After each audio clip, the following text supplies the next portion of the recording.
Ladies and gentlemen, welcome to the Positively Awesome Wrestling Show. We are back once again, and we are joined by a brand new guest. That's right. We like the new guest because that means anything can happen. So without further ado, before we jump into our own introductions, everybody welcome Andre to the show, a good friend of Albert's. Andre, thank you for joining us, man. How you doing? I'm doing fantastic, guys. Glad to be on. And with that, y'all know me, Drip King Jimmy Bay. But to the right of me, my partner in crime since day one. I think it's to the right of me. Yes, it's to the right of me. Tidy, how the heck have you been? And how have you been enjoying the wrestling this week, minus that last 10 minutes of SmackDown? You said it this too soon, man. I Drew and Bailey. It's like my birthday twice this year. That's how good it is.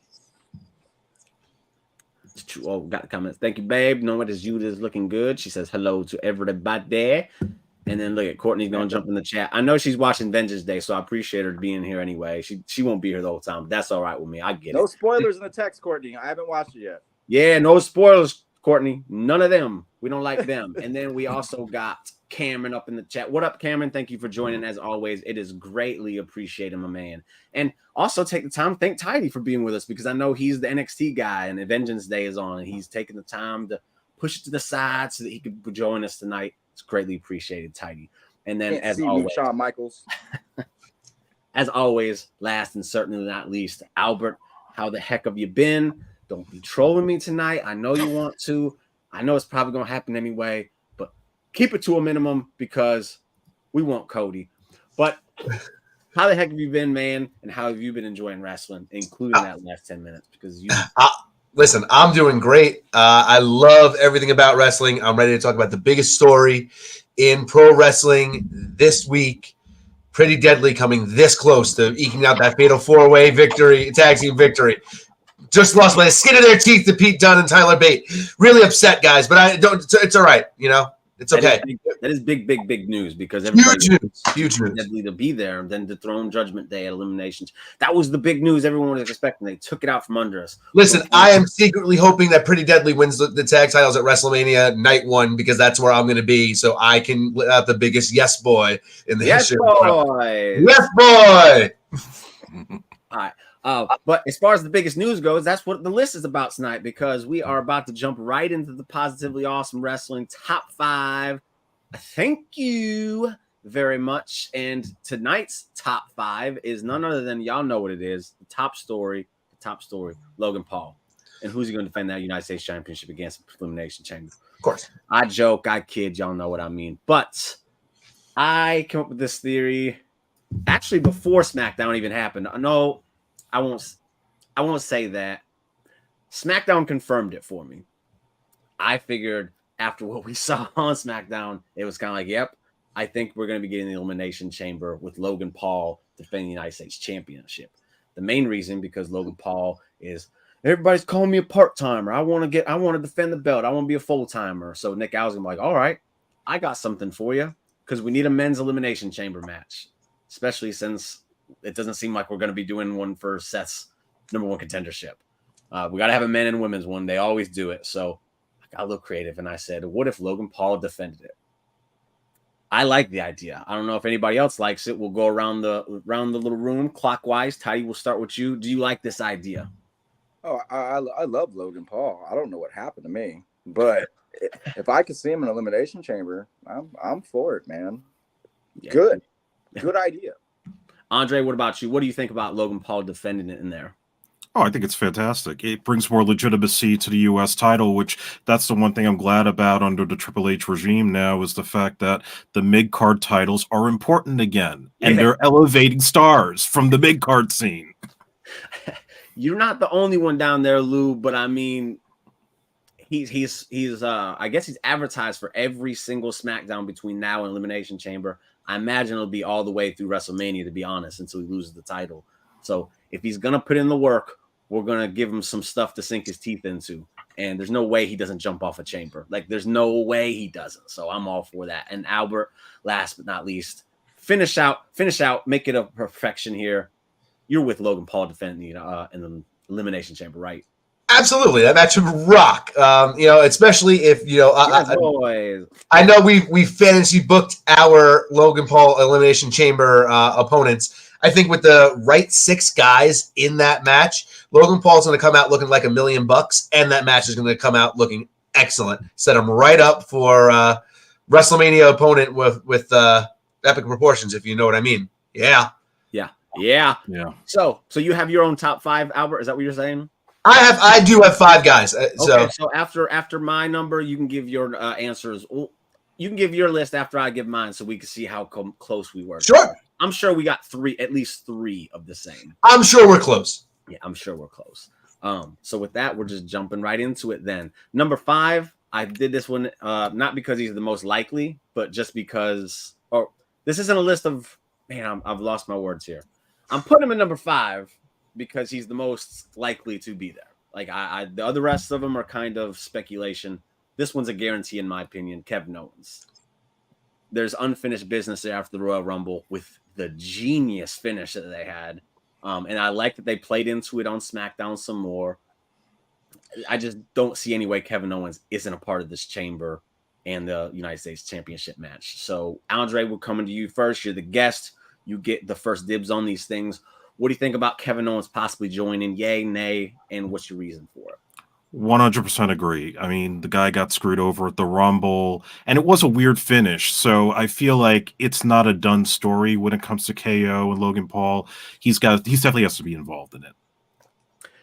And Tidy, what about you? I know we're all Kevin Owens fans here. There's no you're the Kevin Owens. We're all Kevin Owens fans here. How excited would you be to see Kevin Owens back in an Elimination Chamber? He takes the biggest bumps. Any PLE, that dude's always down. Logan's going to go crazy. But like Kevin Owens said, like he talked to the crowd and said, "Hey, I'll use some brass knuckles if I can get away with it." Like the way he was talking made it sound like not exactly something a babyface would say. So I'm way even more engaged to see what Kevin Owens is doing, especially with Logan Paul. He said he wanted to bring legitimacy to the U.S. title and sanitize it immediately when he took it off of him. That shit cracked me up. So yeah, Kevin Owens all day. Give him to me. He want to sanitize, get that prime off there because, man, that stuff stinks. Obviously, Logan Paul said so himself. Right. Off the top of your head, how many Elimination Chambers has Kevin Owens been in? Honestly, I can't even remember one. Because I just had to catch myself when I said back in the chamber. Now I'm trying to think. I'm thinking actually right now. Like I feel like there's been a time where Kevin Owens has done the cannonball into like the chamber and missed and went like into it. Like I feel like that's a thing, or maybe it's just because I can see him doing it in my mind so much that I made it like a reality. But yeah, I think he's been in one at least. I feel like he's been in one. I'm looking it up right now. I don't know if I'm gonna, but I'm not sure. Was he in it last year? No, it wasn't last year. I don't know if he's been in one. No. I'm thinking now. I can't remember because I'm thinking. No, I don't think he has, which is weird. Okay, Albert, you get a good question though. How excited do you think Kevin Owens is to sink his teeth into an Elimination Chamber match if he's never been in one? You know what I can picture? I can picture Kevin Owens doing the cannonballs. I think that like the wheels are spinning up there. I mean, there's no doubt in my mind Kevin Owens has got like 5 or 6 spots that he's thinking like, oh, I can do something crazy with this guy in there. In there. I think there's so much excitement going on in his mind. And the fact that we've discovered that there's a chance he has never been in one before, I think that this needs to be rectified. He needs to be in this one. That's crazy. Right? I'm going through it right now. And, you visualize the cannonball spot so vividly because he's going to be doing it. Like, there's no way he doesn't do it. There's no way. So I'm looking at last year's. I'm also thinking like a pop-up powerbomb, but out of the ring, like over the top rope and out of the ring onto like the crash mat. Like I'm picturing Kevin Owens doing this stuff. Okay, here we go. In 2021, in an immediate match for the Universal Championship, Daniel Bryan defeated Cesaro, Jey Uso, Kevin Owens, King Corbin, and Sami Zayn. Okay. So that's one. And then the tag team one. And I think that's the only one he's been in. That's crazy. You know, I want to go back and watch that now because now I'm picturing spots from it. Maybe I have seen it. You know, wait, are we going to stick to this, Jimmy? Go are we ahead. going to and watch the Elimination Chambers? I'm going to try. Okay. I don't know how much time I'm going to have to be honest. I know it's hard. I want to. I didn't finish the Rumbles. I'm like 4 away. I don't know if I should do that or I should go to the Elimination Chamber now, but we'll see. Here we go. Kevin Owens, 1. He's only been in the 1. Wow, that's crazy. He's only eliminated 1 person as well. We got to get them stats up, baby. Them rookie numbers for Kevin Owens. Absolutely. We gotta get them up. I'm excited. I'm even more excited now to see Kevin Owens in the Elimination Chamber because that's my guy. Like, what are we doing here? How has this only been 1 time? Sami Zayn as well. That's crazy. Oh, I get Sami Zayn. They don't have him on the main roster that much, but that's crazy to me. Lou here, he got his. He says Bronson Reed, KO, Carmelo Hayes, Ricochet, not Ricochet, man. Come on. And Dirty Dom.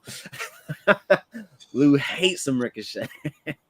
But still put him in the match. Respect. Yeah. Oh, he knows. Oh, he'd be a spot stealer. Yeah. Oh, yeah. For sure.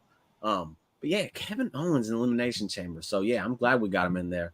That's definitely going to happen. I hope it's him and Logan Paul starting it off too. That would be beautiful. That'd be awesome. So without any more to talk about with Kevin Owens, we're going to move on to number 4. And this one, I don't think it's a surprise, but maybe it's a surprise that he's in this match. But they're going to put the Australian people on the card. Obviously, it's in Australia. Oh, I didn't think about that. It's a good call. I think Grayson Waller is a perfect candidate to put in here based on 1, his relationship with Logan Paul, and 2, put him in a kind of a big spot like this to begin with, because again, he's Australian and it's in Australia, and honestly, he should be because he's awesome. So with that, we're going to go to Tidy first on this one because I know he loves some Grayson Waller. What do you think about Grayson Waller in the Elimination Chamber? Yes, boy. I had him on my list as well, so I have my own list as well. Of course, he's going to be there. And might as well have him in the biggest thing that's going on, which is going to be that. If they just make him do only a Grayson Waller show, I'm going to be pissed. That would be silly. That is not. I feel like that's going to happen. No, it's not. Shut. No, I got you. Austin's in there, and Grayson is, of course, one of them. I'll say this. If Logan Paul is defending the United States Championship and Grayson Waller is not part of it, even though he's connected with him, that's like a big fumble to me. That's a big fumble because Logan Paul is going to want every help, all the help he can get. Like, he's going to be campaigning for help, all he can get. But, you know, since you brought it up, we'll ask Andre here. What would you think if Grayson Waller wasn't in this and he literally was just on the show doing the Grayson Waller effect? I feel like that would cheapen the audience, though. I think he's got to be in the chamber somehow. He's got to get that monster pop from the crowd. Absolutely. Yeah, man.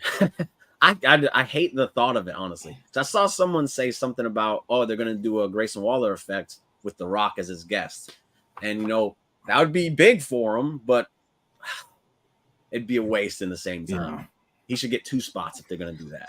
He's got to be on this thing. He could be on the pre-show for a while. Just have him at least do that and have him just be like, put up a sign. This is the Grayson Waller effect. And just take over the pre-show for like 15 minutes. I would love that shit. Or you know what? Have him put a sign up in his chamber, give him a microphone, and let him run the Grayson Waller effect during the chamber. Yeah. While they're doing it, be sick.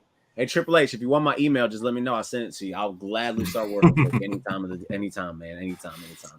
Albert, what about you? Grayson Waller in the chamber. It's got to. You want the reality?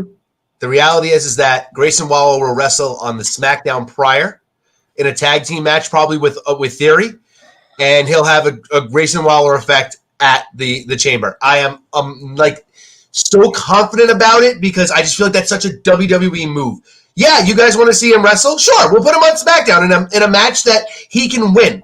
You know, they'll have Theory and Waller win a tag match over, I don't know, Pete Dunne and Tyler Bate or something like that. You know, or the LWO, and they'll give Waller his big win, and then they'll put him, you know, in the Grayson Waller effect on the pay-per-view. That's my thought process. It's a very WWE thought. So, Is there a SmackDown in Perth? I believe so. I think I mean, look, if the show is a Saturday in Perth, right? There's no way they're doing something on a Friday, right? Somewhere else. Here's the thing, because the Perth show is going to be on at like 4 a.m, so they can't run a SmackDown on Fox that night in Australia. I think it's going to be pre-taped. It might be pre-taped, yeah. And I wouldn't think it's in Australia. I just wouldn't think that. It might be pre-taped in Australia, though. They've done that before. Oops. Sorry, drop something. I gotta look this up. They've done that before. They've done like a pre-taped, like if they've been out of the States. I think they did that with Clash of the Castle. I think their SmackDown was taped there, but it aired on tape delay here or whatever. February 23rd, 2024, and it will. Why don't y'all tell me where it's at? Butthead. Why? Because that would be easy for us. There's no SmackDown date or location listed for February 23rd, which is the day before the Elimination Chamber event in Perth, Australia. The Raw crew that is part of Elimination will have to fly back for Raw 2 nights later in San Jose. So there's no information on it. So I'm assuming it's taped, and they're going to tape it the week before when they're in Salt Lake City. Maybe the case, they can't do that. And they can't put a Grayson Waller effect. They got to put him in the chamber, or at least a match. I don't know. Maybe. I think he steals the spot from Austin Theory. I think Austin Theory gets a shot in, and he's going to steal it from him if he has to. I mean, maybe that would be something cool if they do it where, Theory's supposed to be in it and something happens and he can't be and Waller takes his place. That could be something I can see them doing too. Or possibly they're going to have like contender matches to get in. And Nick Aldis is like, oh, well, you want help? Well, let's put Grayson Waller against Austin Theory, and then you only get one person in. And that's how Which, remember, I said Grayson Waller versus Austin Theory at WrestleMania. I said this. You did? I did say this. Yeah. I did say this. And they kind of teased 2 weeks ago when Grayson Waller said something. Austin Theory was like, huh? He's upset about something. Well, Theory's been getting on Waller for a little bit because Waller keeps giving offering him up matches against Mello.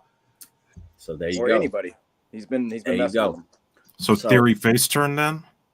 I think, and I thought the best way to do it was with someone like Grayson Waller because he's so good at being an asshole that Austin Theory just has to wrestle and people will be like, yo, this kid's incredible. We all know he's incredible in the ring. Just get the microphone out of his hand because he's a prick.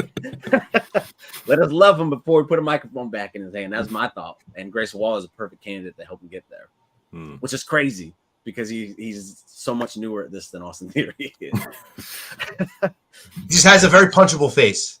Yeah. See, Courtney agrees with me.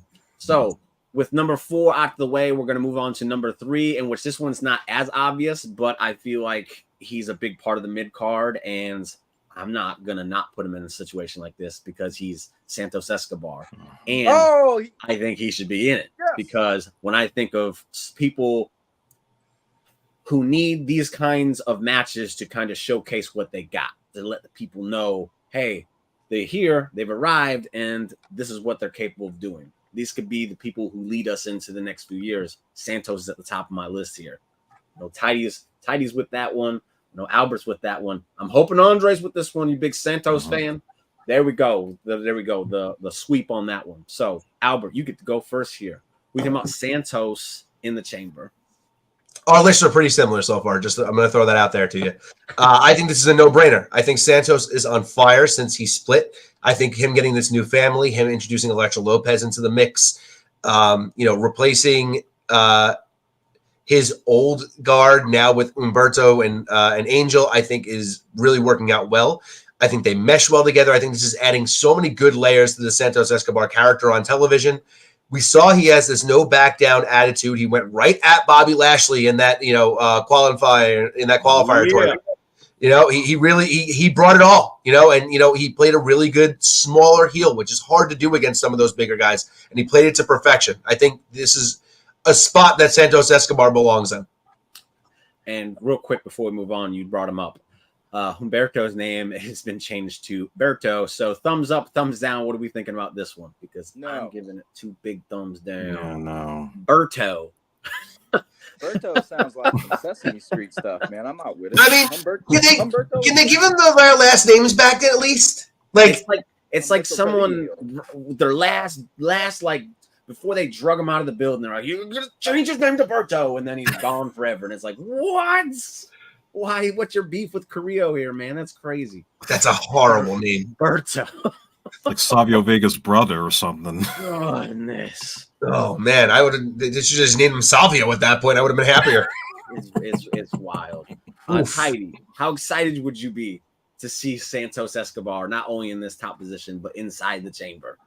That's a 10 out of 10 because that's who I would be rooting for to win then. Because I love Santos Escobar. I mean, like Albert's. Heidi freezing up. He's in some storm. Oh, there he goes. There he goes. Well, I'm happy because of that promo he did and all the promos he did about amputating legs and stuff. It's some of the best. It's some of the best work from last year ever I've ever seen in my life. It was that damn good. Next to Drew trolling. Drew's killing it. Sorry. Yeah. Santos is gonna finally make some big waves, and you're right. He needs a PLE, and it's time. He's done good. Kind of missed him this whole January, so it's a good time in the Elimination Chamber. Absolutely. And Andre, what do you think about Santos in this chamber? And I don't even want to ask about odds because I don't think anybody really has a chance to take it from Logan here. But just being in the position, this is a big thing for Santos. Yes. Oh yeah, 100%. I mean, the stuff that he's been doing on TV the last couple of months is some of the most entertaining things I've seen on SmackDown for a while. And I love his presentation, his personality, and he's just raw and real, just like, as you said, with Drew, like really bringing out his real story. So undoubtedly. And plus, he also was pretty close in that U.S. title tournament with Kevin Owens, the last two. So yeah, he should be next up in line in there too. And then by the end of the year, he should have that belt. Yes, absolutely. With that one, he should have that belt by the end of the year. Better. Tidy, yeah, okay. Tidy was like, think about it. I was like, what? What's he over there doing? What's he doing? Just give me a money feud with LA Knight and him. Yes. Yeah. SummerSlam, do it. Yeah. LA Knight doesn't back down, but Santos doesn't back down either. When he says lucha libre, he is not joking. He is dead serious. When he says family and loyalty, that would be a perfect opponent for LA Knight. Yeah. Get someone who can't back down on the mic. He won't. Yeah. Man, that would make Santos made a feud with LA Knight. Oh my goodness. I need it. I need it now. If it doesn't happen, I'm gonna be upset. That tends to happen a lot though. We come up with these great ideas, they don't happen, I get upset about them. But with Santos out of the picture, we will now move on to number 2, which ties into number 4 and the champion himself, because I now also have Austin Theory in the Elimination Chamber. And I know I had said qualifying matches put them against each other, but honestly, I feel like Logan Paul would do anything he can to campaign getting both of them in here. And this is where the Grace Bar and Austin Theory thing, I think, would get a bit interesting. How? I don't know. It's not my job. They don't pay me. If they did, I'd give you a good answer, but I don't. So I'm just giving them some tools to work with here. You're giving the Carlito and Chris Masters spot in the Elimination Chamber? Is that what you're doing? Absolutely. And he earned it, man. He got F5'd off the top of that chamber, 2 years ago? He deserves to get back in there and take another crack at it. So and get thrown off by somebody else? Like Kevin Owens? Yeah. God, yeah, Kevin's going to wreck his ass. Yeah.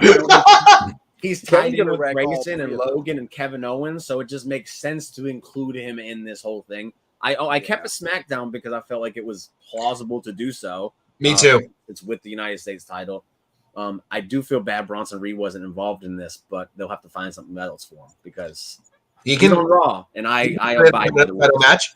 What's that? He can have an Intercontinental title match against Gunther. Give me all that. Gunther's not allowed in Australia. Oh, it's one of those situations. Yeah, his visa for I don't know when it started, but I think there's like a 6-month period where he's not allowed to leave the States. So understand to Australia, which sucks. But he can be in some match to be a number 1 contender. I'm sure they'll put him in something. Welcome to rules. What kind of rules are these? Who comes up with these rules? I don't know. If I He's did, an I'd write him a letter. Intercontinental I'd write him a letter. You can't go Tell him how to other stupid they are. continents. It's other Tidy, you know- continents is the Intercontinental Champion. Tidy, do you know the people that make up these rules? Non-wrestling fans. America's Those sons phone of number. bitches. I'm calling America right now. He brings What up a kind good of point. dumbass rule is this? He Sorry. brings up a good point. I feel like he should be able to walk into the visa office and be like, "I'm Intercontinental Champion. I need to go to different continents," and they should be like, "Oh, Just take one look at the guy. You would give him like the clearance. Yeah, seriously. No argument against this at all. So yeah, you can go. If a James Bond villain comes in holding a 10-pound belt in my face and says he needs to go to Australia, I'm gonna let him go. I don't want to piss him off. I don't Yeah, know exactly. I've seen what Bond villains do. But we're on the topic of Bronson Reed. I just want to get everybody's thoughts on this one. Bronson Reed's entrance thing came back. The Titantron and all that other stuff. That was legit, and I hope everyone Super cool. to see that because he had it in NXT, and I was like, "This is great! I can't wait to see it on the main roster." And then they didn't do it, and I'm like, "Oh, no wonder he didn't make it."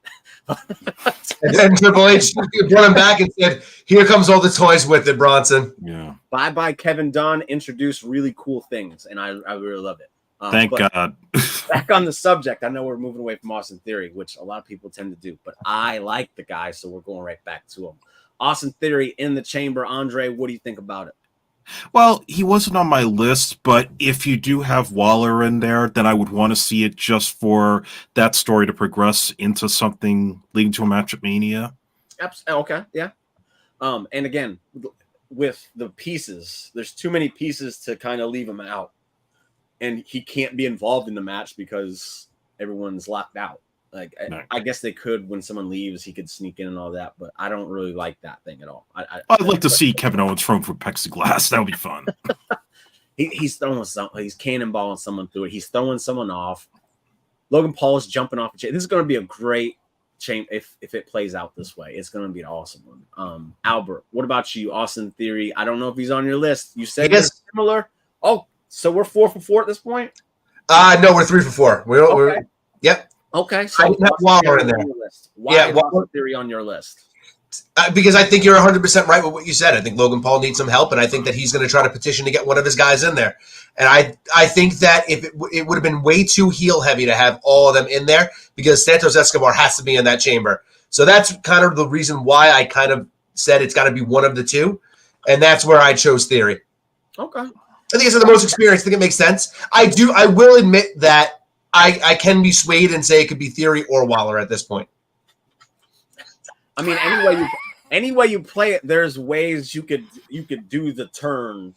If Theory gets left out, you could do the turn. If Waller gets left out, you can do the turn. If they're both in there, something happens. The turn can happen anyway, so it don't have to happen this exact way.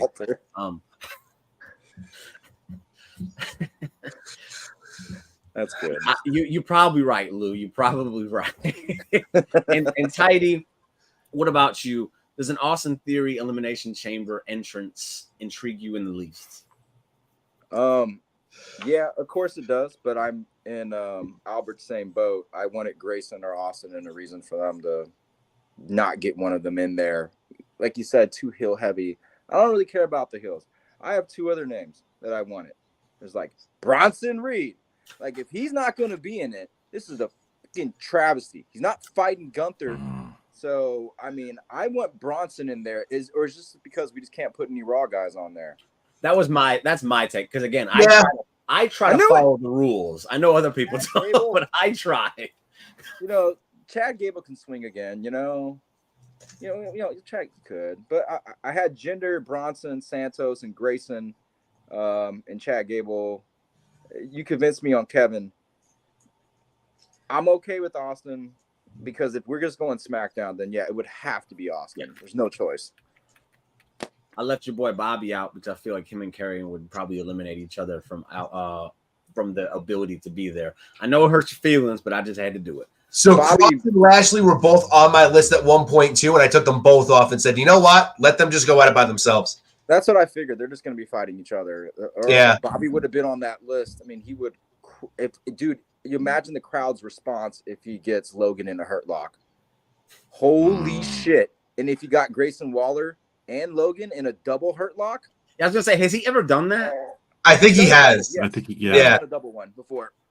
I can't recall, but again, I'm not a big Bobby fan. Sorry, everybody. I What? don't hate him. I don't hate him. I don't hate him. I just never been a big Bobby fan, so I don't recall things as much as I would other people. But I can see him doing it for sure. I can definitely see him doing it. All right, so Austin Theory, and now we move on to number 1. And I know a lot of people are saving this one for Mania, but I feel like this is how we set it up for Mania. You know who it is. It is L.A. Knight. Yeah. Because again, I think this is just the way you set it up for Mania, because I feel like that's everyone's kind of fantasy booking, is to put LA Knight against Logan Paul at Mania to take the United States title off of him and give him a run that he deserves at this point. So, Albert, I'm gonna let you go first again here, since I feel like I let you go first enough. So we're gonna let you go first. LA Knight, was he at the top of your list as well? He wasn't. And there's one specific reason, and it's exactly what you said before. I just think that they would want to keep them apart completely until WrestleMania. So that's the only reason why he's not on the list. To be completely honest, the other person I have on the list that would technically be, I guess, be replacing him in that scenario doesn't need to be there. I think it would just be for more fun in the Elimination Chamber. I'll give you mine when we're done. But yeah, I like the idea too. If we're gonna have LA Knight start on this journey, to get to the U.S. title, this is gonna be the start of his push to seeing if he can stay over, be consistent, keep fans engaged, because there are people saying he's losing the crowd already, which I don't see. He's getting huge pops every night he's going out. I'll tell y'all right now, I was thinking that, and then when I was at the Rumble, I was like, yeah, I'm eating crow on that one. This is insane. He was one of the top 3 most over people there, and only the people who got bigger pops than him was Cody and Jade Cargill. So LA Knight's pops ain't going nowhere. And that's my thing. So if you're going to do that, and especially the star power is actually lacking at this show too. Yeah, it might be the right move. Yeah. And as I think Ty was saying, I'm a little heel heavy on my list here, but I feel like if you have Kevin Owens and LA Knight, those two make up all the babyface power you need to take on those other 4 heels. Yeah. Put the odds against them. That way, when they lose, it's like, well, the odds were against them, and then he can fight back, and the journey continues. That was kind of my idea. There was reasons for it. I didn't just throw some names on there. I'm a mad scientist. Y'all know this shit. Oh, we know. Andre, what about you? What about an LA Knight starting his journey towards the United States Championship at Perth? Yes, he's definitely on my list, and he should definitely get close to beating Logan Paul, and then there's got to be some kind of swerve, or he just cheats his way out of it, and then you set up Mania where he gets his big victory, and I think it should happen on night 1. Yes, I agree, because we're going to be there. Yes. I'm gonna that. Yeah. You know what? Yeah, go ahead and do it for night 1. That way they get that moment. And put Bailey on night 1 too. Yeah, give them those 2 moments, everybody. Yeah, hell yeah. I'm with it. I'm helping y'all out. Appreciate it. And Bronson from us. Yeah, again, it's just the fact that he's on Raw and it's the title. That's my only thing. And he's gonna have a match there. There's no doubt. He'll have a match, and I feel like let him win. I don't think he wins enough in big moments. So if you put him on the card, let him win this one. Grayson, I think, is the only one that needs to lose. Bronson has been incredible. His matches have been top notch. I love Bronson Reed, and I didn't think I would say that because I wasn't the biggest fan in NXT. I liked him, but you know what? Give me Bronson. Sold me. Give me Bronson versus Ivar in a street fight in Australia. Yeah. Oh, right. Let these 2 big boys swing some meat. So the whole Bronson thing, I've said it since they got back. He's number 2. It's been Chelsea and Bronson, I think, are the best rehires they've made. I agree. Down. I agree. I just saw his record the other day, and it was way more impressive than I thought, because I thought he was losing a bunch of matches. He doesn't lose that much. He just doesn't win in the big moments. Like, they don't put him in positions to where they're memorable. He just wins some just regular-ass matches. So, Tidy, LA Knight. Yeah? Yeah. Oh, my goodness. That was the weakest. Yeah. You might as well just been like, nah, dummy. What was that, bro? Yeah. You know what? My thing is with LA Knight, man. I felt the same thing. Like he's fallen off, but every time. But when he has a good promo or says something, I'm right back in it. he's such a promo heavy guy that I need to see him way more often on TV, or maybe it's not more often. Maybe at least once a month he has to kill something, just kill something, and then I'm all about LA Knight and I love him again. I feel like he's been gone for a while. So you kind of like forget about him, and then he reminds you, and then you forget about him. He's not even on my list, dude. And I had to look it up. And some reason when I went by all the pictures, you know what happened? I must have glanced right over it because he was not in my head. I like LA Knight. I know it's shit. I'm just joking, man. I'm just joking. Damn His it. opinions, we all got them. So that's my list. Like I said, Kevin Owens, number 5, Grayson Waller, Santos, Austin Theory, LA Knight, and Logan Paul. That's my chamber that I'm running for the United States Championship. Go ahead and give it. I want to see some letter grades here. Tidy, you're up first since you want to down LA Knight. I'm gonna put you on the spot. What's your letter grade? Yes. What? Yeah. What? I mean, I messed up. The whole idea of the Elimination Chamber. Well, Jimmy's next. It's a solid A. Okay. I love it all. It's just LA Knight wasn't popping in my head, so I'm a little disappointed in myself. But whatever. I still like LA Knight. I'm just not on the fan wagon like I was 2 months ago. I feel like we were having this conversation about Cody Rhodes a few months ago, and Tidy, he was like, I don't hate him. I just, but now he's there, so it's all good. It's all good. Andre, what about you? Letter grade, give it to me. Yeah, solid A. I think these are all the right guys to have in it and to set up WrestleMania. And, you know, like I said, LA Knight's going to be the guy no matter what goes down. Yeah. The megastar versus the superstar. You got to do it. And then Albert, go ahead. Go ahead. Be brutal if you got to. I was going to say A-. I think that mine's a little bit better. That's fine. We're all going to be partial to our own. That's good. Of course. So now I'm just going to go ahead and put you on the spot. What's your list, Albert? All right. So in my mind, Randy Orton's facing Jimmy Uso in Perth, and LA Knight's facing AJ Styles. That's what's going on in my mind. So that's the reason why those 4 guys aren't in my chamber scenario. That's where I think that they're going to go. I think that there's a lot of stories that can be told out of that. I think we're seeing AJ slow burn to a heel, AJ, here. So I think that's where we're at. So with that being said, my 6 are very similarly to yours: Kevin Owens, Logan Paul, Santos Escobar, Austin Theory. My other 2 are Carmelo Hayes and Dragon Lee. I'm upset that I forgot Carmelo Hayes, honestly, but I'm not mad at my list. I was thinking him at the beginning, and then I made my list. I had AJ, Bobby, and Karrion Kross still on my list, and then I crossed out certain ones as I was going. And for whatever reason, Carmelo just slipped my head because I'm just thinking Vengeance Day. See, now this is what it's like when you forget about LA Knight. So to be fair, Carmelo's still a little bit new to the brand. Just true.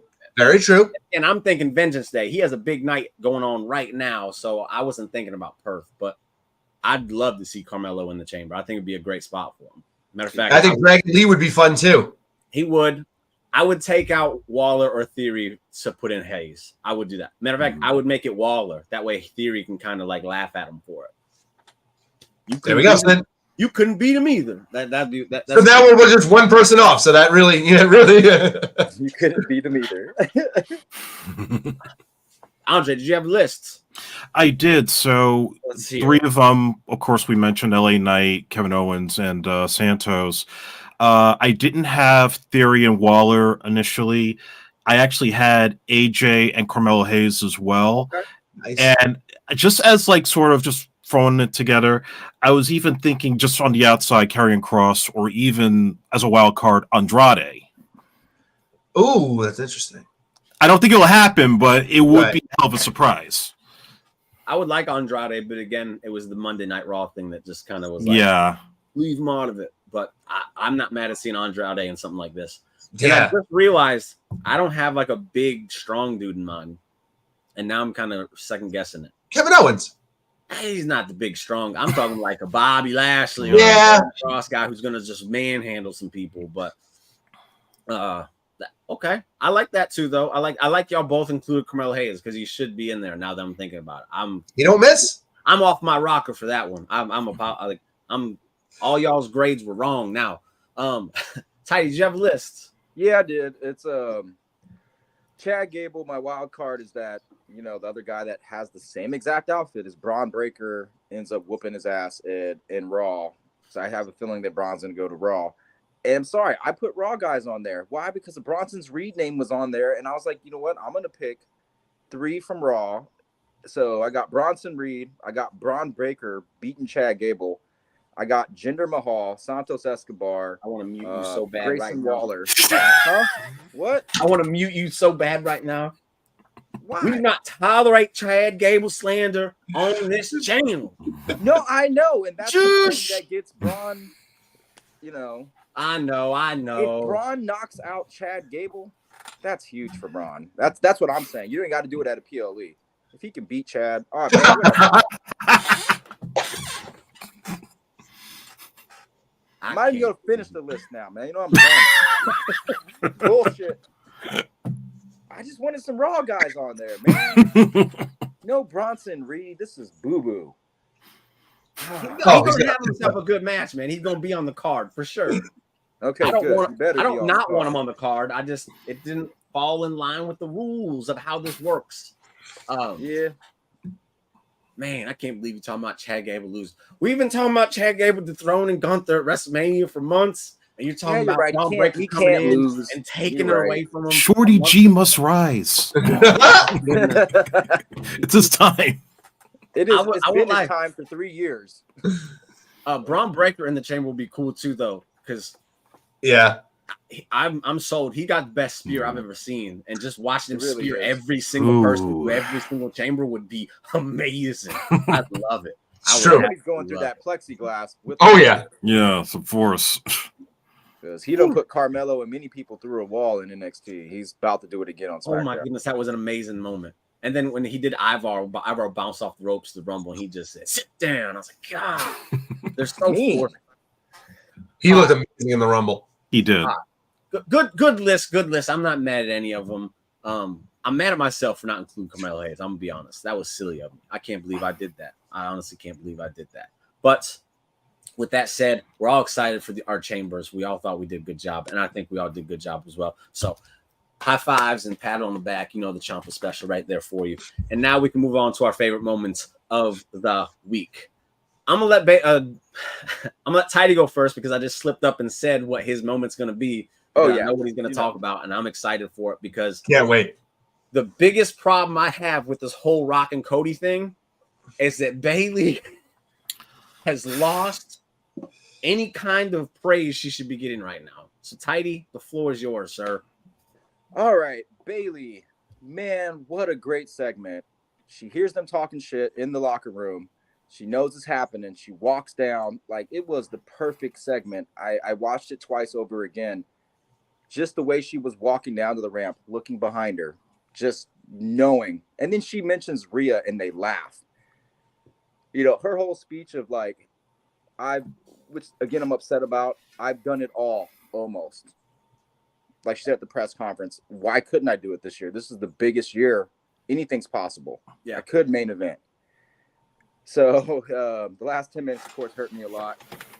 I still believe it's a chance, but her facial expressions when she said why or what happened, dude, I watched it again twice like today, and I teared up both times.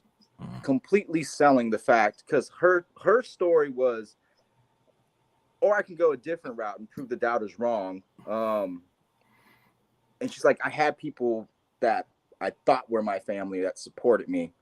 And she looks and they laugh again.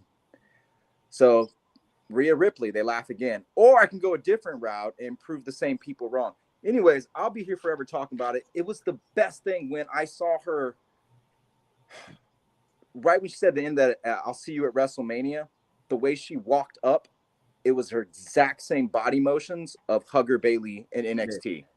I got the exact same vibe. So this is like an evolved Hugger Bayley. Yeah, whatever, man. It made me cry, and I can't talk about it too much because I'll be here forever talking about it. But I don't think there was a better face turn that took so many ups and downs. And she even said in the promo with way more downs, if you guys know what I mean. I was in the back crying when things weren't going my way and my family was there to support me.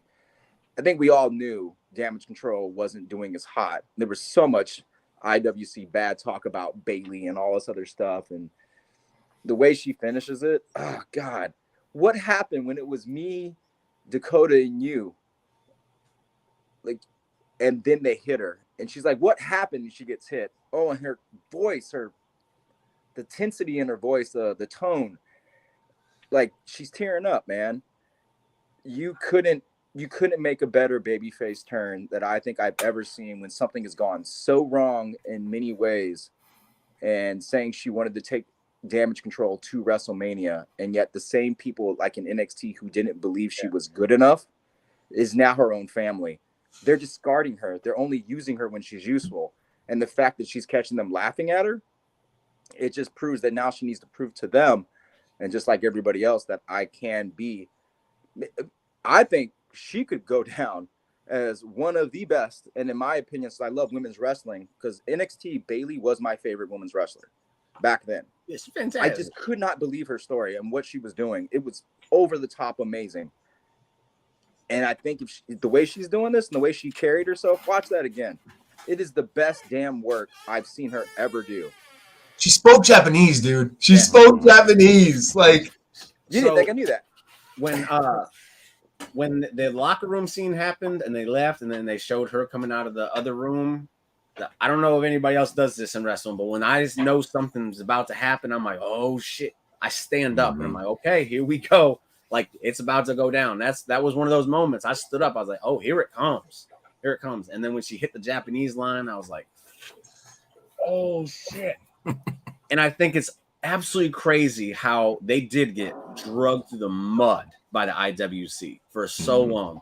But if you look back now in hindsight at it all, it had to play out that way for that promo that she cut to hit as hard as it did. So, shoosh. I need to shoosh and let shit play out sometimes. For real. You mean we shouldn't jump to conclusions? Sometimes we can, and I'm sure we're going to get to that. But this is not one of those times. It's very, very, very, very, very rare that we should be jumping to conclusions. This is not one of those moments. You got to see the end before you can. Oh my!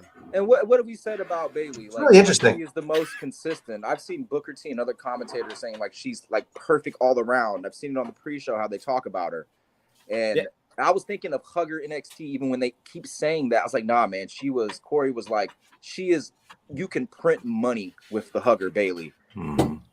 Then now what she can do, man. I think that's gonna be her legacy in the end. Is proving everybody that she can be as good as Becky. Yeah, that and she can main event like Charlotte. That's what I think she's gonna pull You're gonna off. really love what I'm about to say, Tidy, because I've said this before, and I don't know if you've ever heard me say it.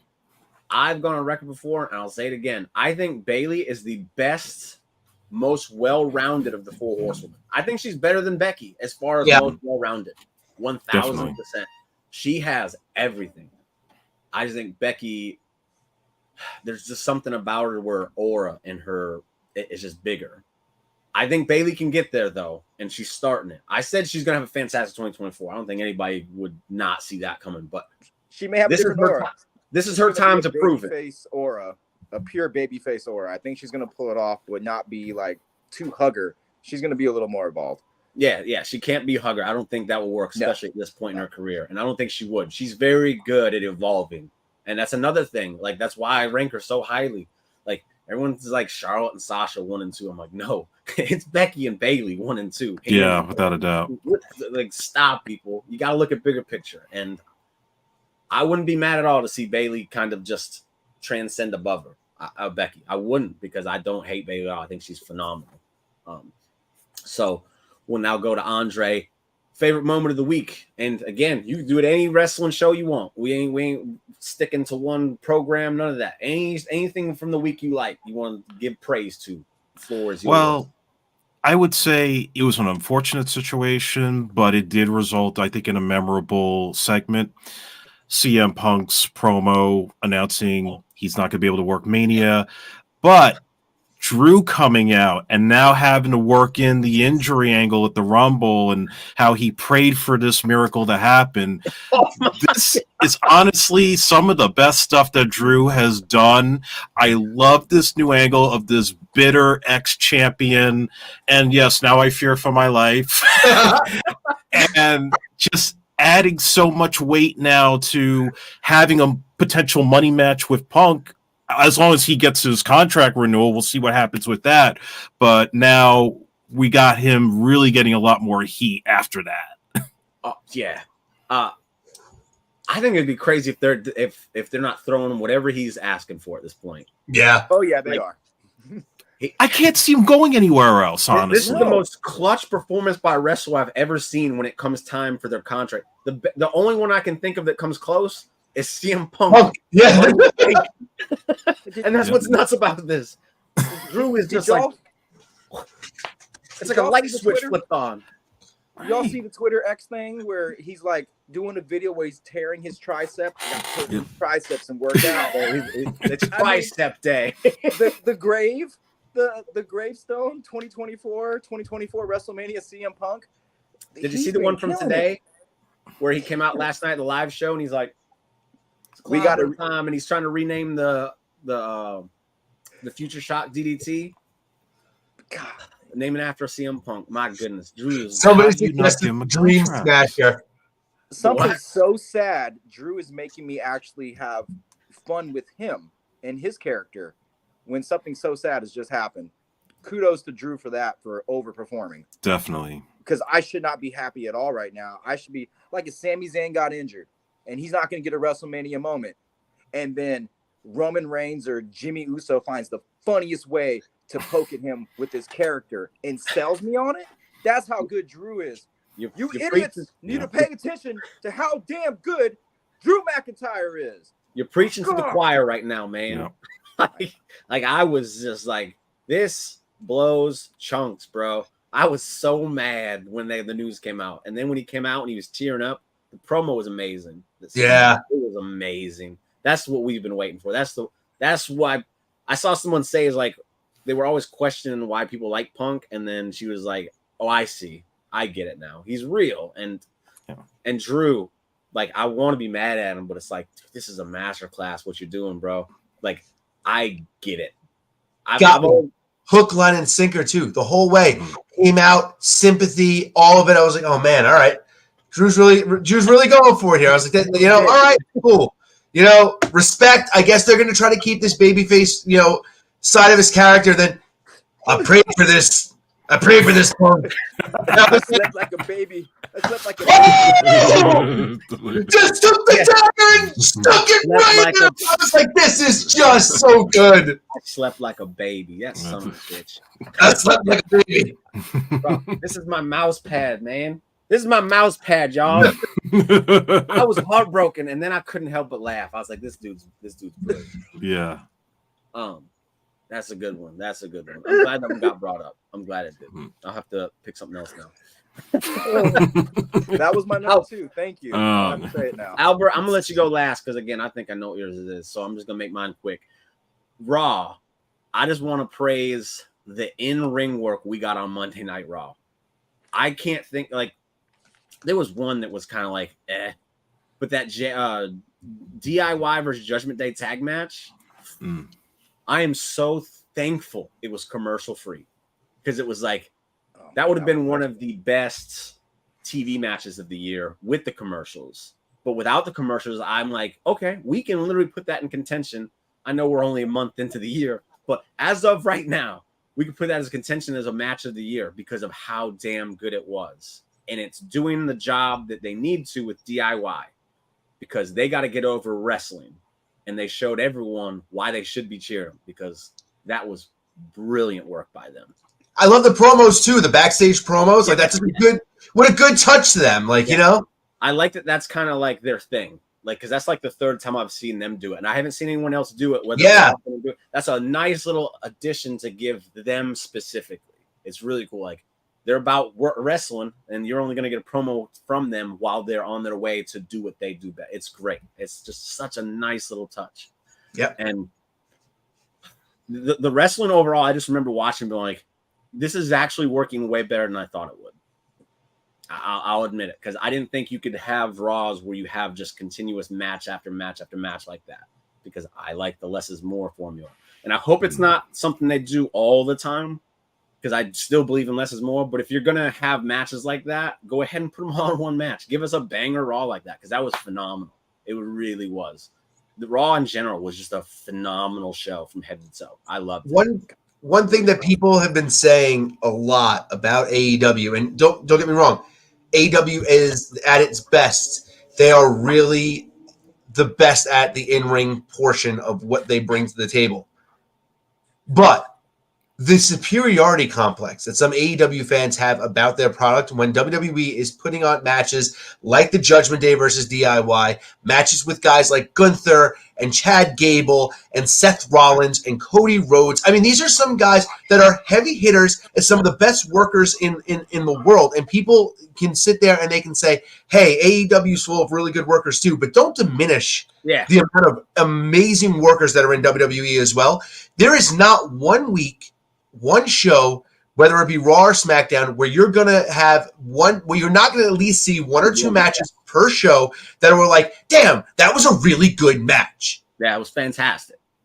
Weekly Kofi Kingston and Bronson Reed. I mean, low expectations. The Kofi and Gunther match. I was literally just about to bring that up too, because I was thinking like, what other matches do we see? And Kofi and Gunther. My God, like we all knew Kofi wasn't winning that match. But man, did he really get us behind him? Like it was phenomenal. And I think you bring up the AW thing. They do when they do the matches. They're phenomenal matches. They really are.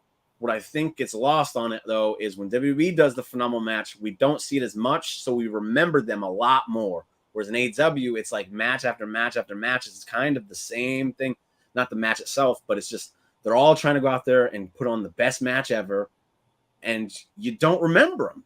Like, so that's kind of where I am with it, where I don't knock them at all. It's just when you do it all the time, it's just not special to me. When WWE does it like they did on Monday night, it stands out to me and it's special to me. And that's the difference between the two. Again, not knocking AW. I do watch it every time. I do enjoy the product for the most part. It's on a down thing here, but that's sometimes that just happens. WWE goes through it. TNA goes all a lot of injuries right now. Yeah, all the promotions go through these things, so it's not a knock on them. It's just that's what I've noticed, and I've kind of preached it quite a bit, and I'll preach it again, and I'll keep preaching it until they probably will never change it, but that is what it is. I'm gonna get my 2 cents on. Yeah, they got after, and it's Gunther, not Walter. Man, if it was Walter, he'd be on his way to Perth, but he's not, so it's Gunther. So, with that said, Albert, what's your favorite moment of the week? So, what do you guys want to talk about? Not that shit. All right. Look, Friday night on SmackDown, Earth's moved, moon shattered. I mean, planets collided. We saw one of the most amazing things ever. Pretty Deadly came this close to winning the boys. This close, guys. No, all right. In all seriousness, look, let's get it out of the way. I think we have to talk about it. Cody Rhodes comes out.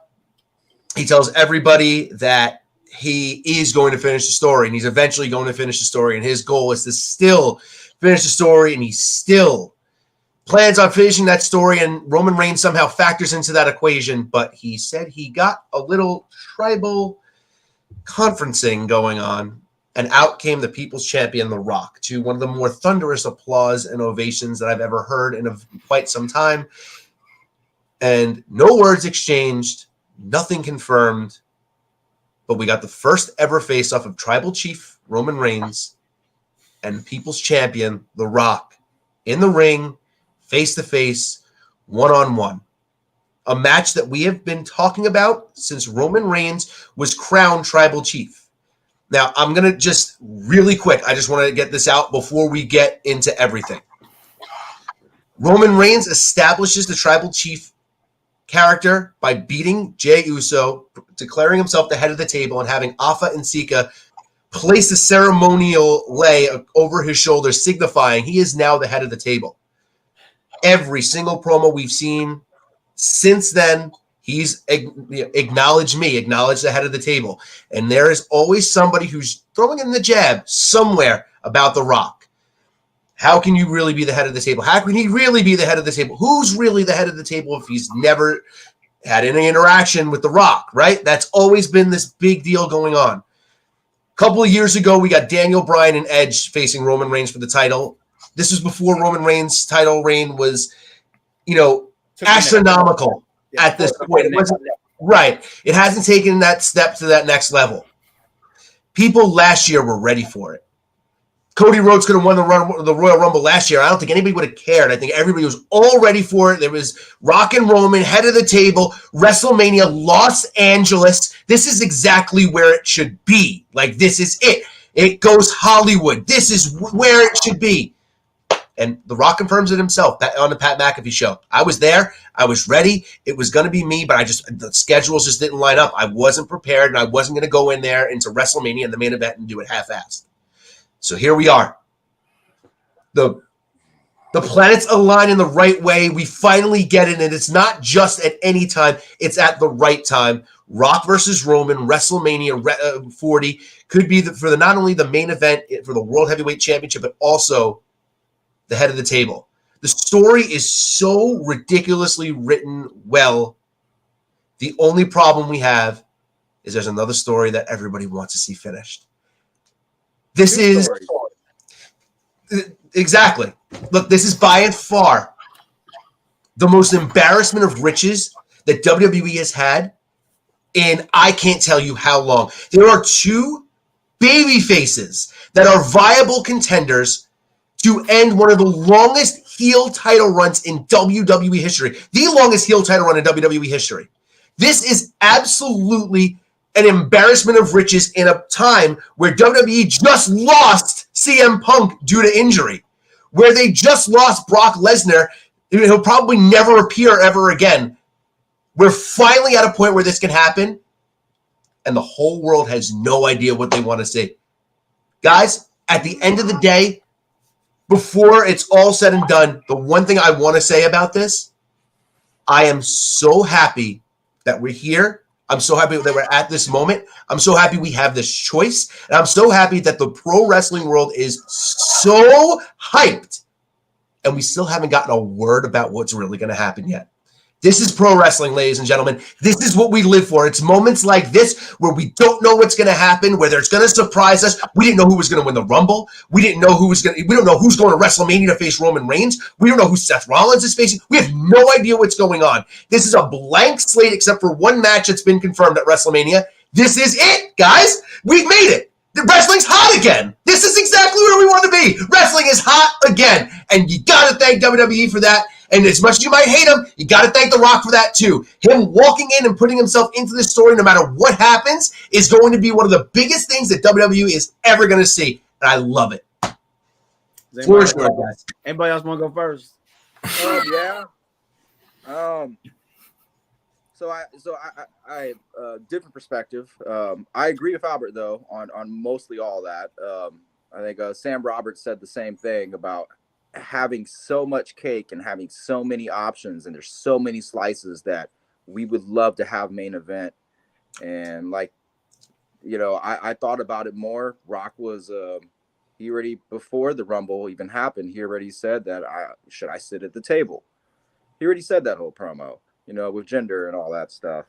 So, I mean, I knew it was coming, and I knew it was a possibility. People thought Rock was going to show up in a spot at the Rumble, maybe number 29, 27, 30, whatever. So this isn't like a complete shock. It's been story written through in a certain sense. It's just like he said, it happened to be this year. My thing with it is, what a shitty time, because I still have hope that Bayley can still get the night one. I know everybody's going to tell me, no, it's not going to happen. No, I'm with you 1,000%. Right now, she still has it. There is a chance, and we still need more time for this to play out. Now, the other argument is, why should you have faith that this is all going to work out? And that's me and my roommates talk. And I was like, well, Triple H hasn't led us wrong. Unless Triple H is being forced to eat this and there's nothing we can do. I was going to say, can I say one thing? Yeah. I think this is out of Triple H's hands. Exactly. That's the other side that we don't know. Above his head. So that's the other side that we don't know. And so telling my roommate, who's a huge WWE fan, but doesn't have time to watch it because she works, etc. So she catches up what she can from me.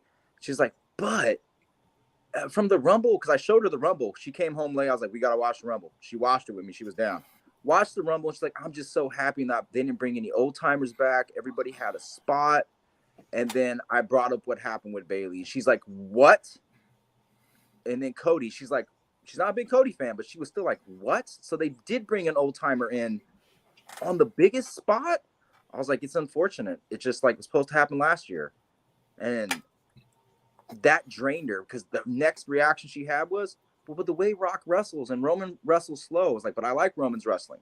It's just like, it's going to be the slowest match. And I was like, she's like, I won't even watch it. And that's another person's point of view that I wanted to get out there. So as much as it's going to be awesome, the story leading up to all this, and I think the story is going to be badass. I really do. You know, it's not going to be for everybody in a sense. I mean, what I wouldn't do to see Cody fighting Roman, what I wouldn't do just to have Bayley's have her main event spot. So there are some losses in it too for fans and different kinds of fans. Yeah. That what they wanted to watch. And if I'm going to sit all the way through night one and do a 4-hour show like my roommate would, and if it's going to be Rock and Roman on night one or night two, she's just going to walk out. So I'll just to show I'm not biased here, and I'm going to counteract what you said about the Rock Roman match in favor of Rock and Roman. Rock and Hogan was a match where Hogan can't go fast. It was a very slow paced match, and it is my favorite match in the history of professional wrestling. Because the story and how they utilize the crowd, because The Rock is fantastic at it, and Roman is really fantastic at it as well. I have no doubt the match would at least be a fun ride. But again, I'll just counteract that one point. Andre, I'll let you, if you have anything to add to this. Real quick, I just want to throw out two real quick things to Tidy real quick. So ironically, the one thing that actually put me onto this mindset of The Rock coming back not being as bad as we all thought was my girlfriend was actually in the room with me as Cody was cutting his promo. And she was kind of half paying attention, not really. And then when I went, oh shit, wait, does that mean? And she went, wait, what are you talking about? She turned, I went, wait, just watch. And bam, The Rock's music hits. She lit up. She was like, oh my God. Oh, he's there? Oh, wait, what does this mean? Wait, does this mean it's going to be Rock versus Roman? No, we've been talking about this for like 2 years. They're going to do this now? No, what, are they going to talk? Then what are they going to say to each other? They don't cut a promo. They stare at each other. They're not going to talk. They're not going to flipping out. She's not a wrestling fan. And then that to me, I went, this is why WWE does it. This is why they do it, because the biggest celebrity in the world walks out and a normal casual person who just, the wrestling is in their peripheral, they see The Rock, man, they just jump. They jump. It's crazy. And Tidy, obviously, you had the opposite reaction. But for the most part, I think that's why WWE tries to do these things. So real quick, I'm defending the devil's advocate of my roommate and some of the people that I see online that are complaining. Like, their voice has a reason because they have a reason why they're upset. That's all I'm saying. I'm actually excited for the whole bloodline story of what they're going to do with this, because I've been contemplating it just like you for like the last year. Like, what would the story be? I'm okay with letting it cook and letting it go. And Triple H hasn't let me down. It's just the same time, I know my roommate won't be as happy, but whatever. She has her reasons. But if she can watch every week, I'll have to explain to her this is why the bloodline story is good right now. And that's just how it's going to be. I mean, honestly. It's not so bad, honestly. Not for me.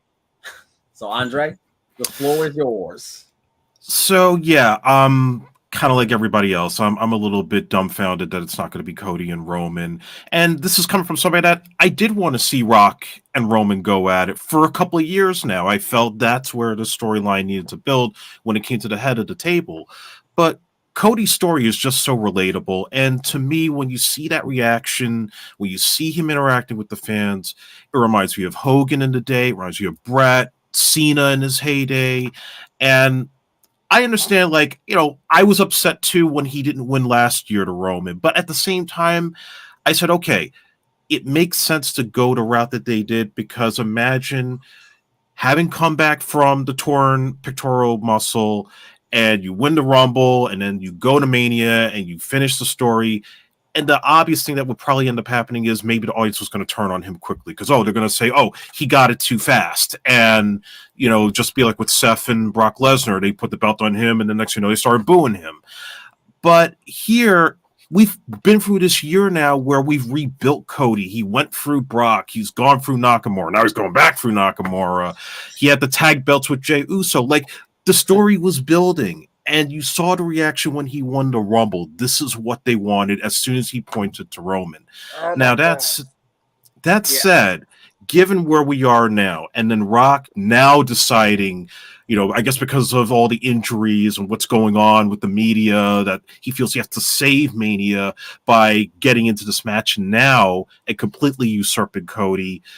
Does this mean now all of a sudden we have to go through another whole year of the finishing the story meme and all that? What I personally think, I'm going to go on a limb and I'm going to have a theory going back to the idea that it could still be Cody and Roman at Mania. I don't know The Rock personally, but seeing his history just as a character, he tends to go with wherever the crowd goes. So if they boo him, he'll go straight heel. It doesn't matter. And if he's a face and he's getting that big reaction, he's going to play to the crowd at the same time. So I just have this feeling, guys, that with those reactions you're seeing online, the ratios and, some of these live shows you're seeing with the videotapes, ratio, Rock. I just have a feeling they got to turn this around. I mean, it's still early. We're in the beginning of February, and Mania's in April. I think there's plenty of time to make some twists and turns here, where it could go back to. It's in Philadelphia, the home of Rocky Balboa. Who would not want to see Cody win the belt in Philly? To come The back home of Roman Reigns getting after failing last year in his first attempt, he comes back the second. That's the Rocky movie. Rocky 2, yes. Yeah, it is. I literally preached this last year before Mania. I said he's losing because of that. And so I sorry to interrupt. If you have more, go ahead.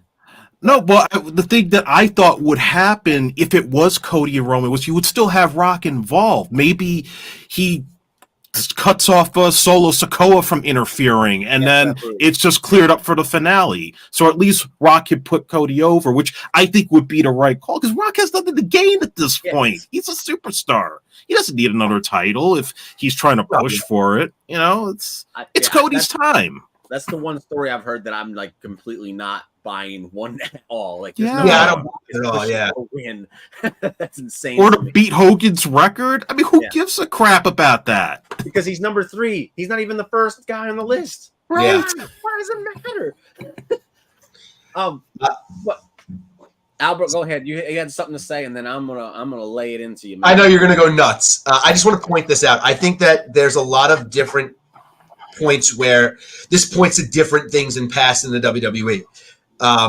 We bring up you bring up Philadelphia. That's where Roman won the Rumble. Now remember, the year that Roman won the Rumble for the first time, Roman Reigns got booed out of the building, and it was because WWE fans wanted. The Rock was with him. Yes, he was. Yep. And what was the reason why Roman got booed out of the building? Because that's right. Crown Roman as the guy.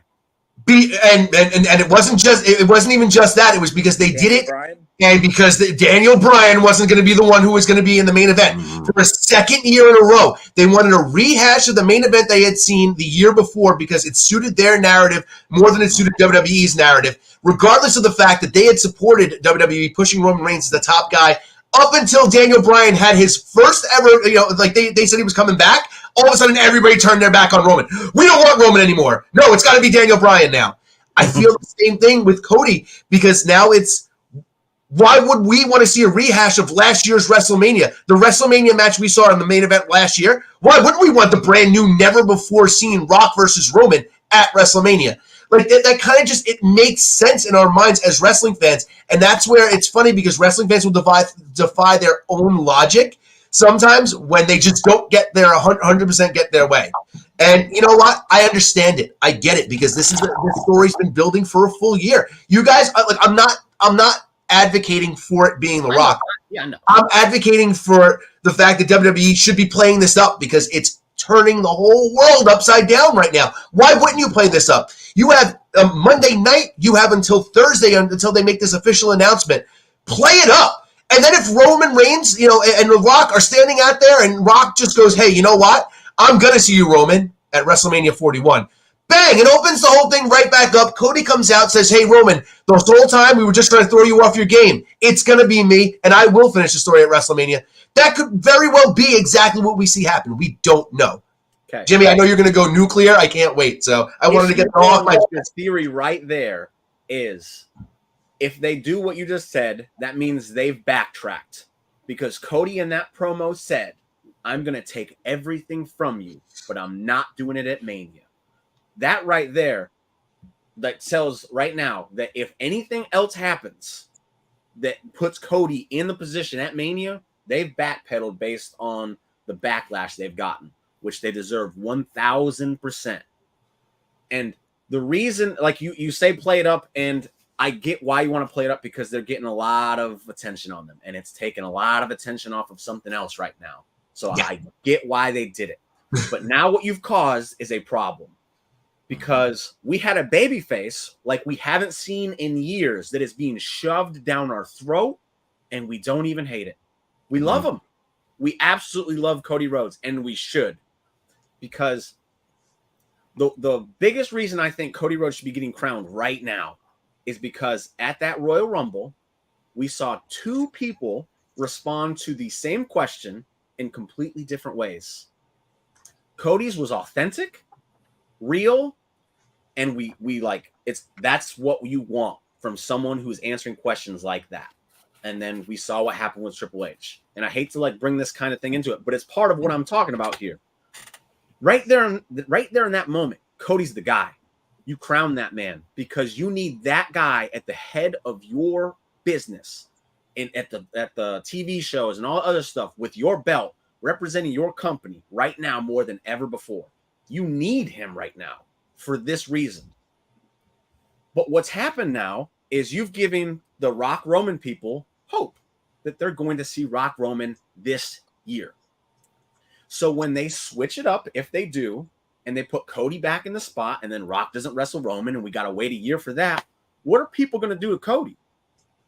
All of a sudden, you're going to have people start to hate Cody for something he didn't do. He's literally played his role to perfection. And again, we all love him for it. I don't know anybody that hates Cody. They might be like, I don't want Cody. But nobody hates Cody. He's literally the perfect baby face. He's on the verge right now, and I know it's recency bias. It happens all the time. But he's one of the greatest baby faces I've ever watched. Yeah. And we've seen him grow and grow and grow, and the reactions aren't dying like everyone thought they would. And you're now giving people reason to not like him because the fans have altered your decision because you thought it was a good decision, and then the fans it's a bad decision, but the fans that were with the first decision are going to be like, well, that's bullshit. Screw Cody. And now you're taking some of that babyface appeal away from them to those people. So you're saying that fans turn on individuals with the Roman thing. You've literally created it now because someone came in, and again, this is based off what's said. I don't know what's happened, but apparently has come in and thrust himself into the position. And had they had the Rock just enter the Rumble at number 30 and win it, none of this happens. It doesn't happen. I disagree. But hold on. The reason a lot of people think it's happening is because they had to alter because Punk's gone and Brock Lesnar's gone, and they need star power for WrestleMania, correct? House shows for the past year have been selling over 10,000 tickets because Cody Rhodes. They don't need no damn star power. Brock Lesnar's only there 3 months out of the year. CM Punk literally just showed up in November and didn't have his first match until the Rumble.